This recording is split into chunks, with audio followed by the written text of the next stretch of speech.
వేటు ఫైబర్ నెట్లో 410 మంది తొలగింపు, కాంట్రాక్ట్ సిబ్బంది తొలగింపు, అప్పటి ఎండీ మధుసూదన్ రెడ్డికి లీగల్ నోటీసులు, నియామక పత్రాలు లేకుండానే వారికి జీతాలు చెల్లింపు, సంస్థ చైర్మన్ జీవీ రెడ్డి స్టేట్మెంట్ ఇక్కడ ప్రధానంగా హైలైట్ చేశారు. చాలా మంచి ఆలోచన.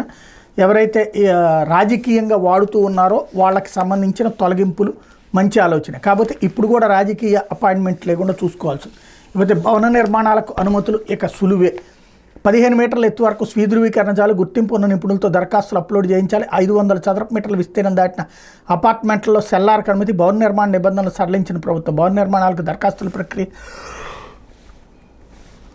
కూటమి ప్రభుత్వం సులభతరం చేస్తుంది. ఆన్లైన్లో దరఖాస్తు చేయగానే అనుమతులు వచ్చేలా ఏర్పాట్లు చేస్తుంది. అనుమతులకు ప్రభుత్వ కార్యాలయాల చుట్టూ తిరిగే అవసరం లేకుండా ఏక గవాక్ష విధానం తీసుకొస్తున్నారు. డీసీఎంఎస్ పోర్టల్కే ఇతర ప్రభుత్వ శాఖలకు అనుసంధానిస్తున్నారు. వాటి ద్వారా చకచక ఎన్ఓసీలు వచ్చేలా ఏర్పాట్లు చేస్తున్నారు. దరఖాస్తుదారులు స్వీధృవీకరణపై 15 మీటర్ల ఎత్తు వరకు భవనాలకు అనుమతులు ఇవ్వనున్నారు. 500 చదరపు మీటర్ల విస్తీర్ణం దాటిన అపార్ట్మెంట్లో సెల్లార్ ఏర్పాటుకు అనుమతి ఇవ్వాలని ప్రభుత్వం నిర్ణయించింది. 120 మీటర్ల కంటే ఎత్తైన భవనాల్లో సెట్ బ్యాక్ 20 మీటర్లకు కుదిస్తున్నారు. నిర్మాణ విస్తీర్ణం ఆధారంగా ఇప్పటివరకు ప్రతి 10 మీటర్ల ఎత్తుకు సెట్ బ్యాక్ పెంచుతున్నారు. ఈ సమస్యకు ప్రభుత్వం పరిష్కారం చూపుతోంది.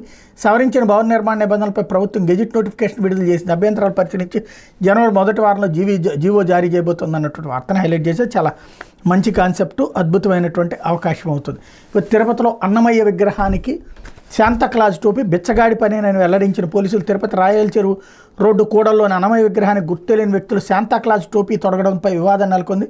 మంగళవారం ఉదయం వెలుగు చూసిన ఈ ఘటనపై హిందూ సంఘాలు, స్వామీజీలు, బజరంగ దళ కార్యకర్తలు ఆందోళన చేపట్టారు. శ్రీవారి పరమభక్తుడైన అన్నమయ్య విగ్రహానికి అపచారం చేసిన వ్యక్తులపై వెంటనే చర్యలు తీసుకోవాలని డిమాండ్ చేశారు. అన్నమయ్య కళాక్షేత్రం పీఠాధిపతి విజయశంకర స్వామి ఆ విగ్రహం వద్ద బైఠాయించి నిరసన తెలిపారు. నిందితులను అరెస్ట్ చేసే వరకు ఉపవాస దీక్ష చేస్తామని స్పష్టం చేశారు. తిరుపతి తూర్పు పోలీసులు బీసీసీ కెమెరాలు పరిశీలించగా బిచ్చగాళ్ళ కనిపిస్తున్న వ్యక్తి ఈ దుశ్చర్యకు పాల్పడినట్టు గుర్తించారు. కోడళ్లలో పెన్నులు విక్రయిస్తూ ఉంటాడని, అతను నదిలో తీసుకుని చర్యలు తీసుకుంటామని తెలిపారు. ఘటనపై ఎలాంటి అపోహలు పెట్టుకోవద్దని, సమయం పాటించాలని కోరిన ఇలా చేయడానికి అతను ఎవరైనా ప్రోత్సహించారనే కోణంలో పోలీసులు దర్యాప్తు చేస్తున్నట్టు సమాచారం అన్నట్టుంది. ఇదే కనుక జగన్ టైంలో అయితే ఇప్పటికి ఫ్రంట్ పేజీ బ్యానర్ హెడ్డింగ్ అయి ఉండేది.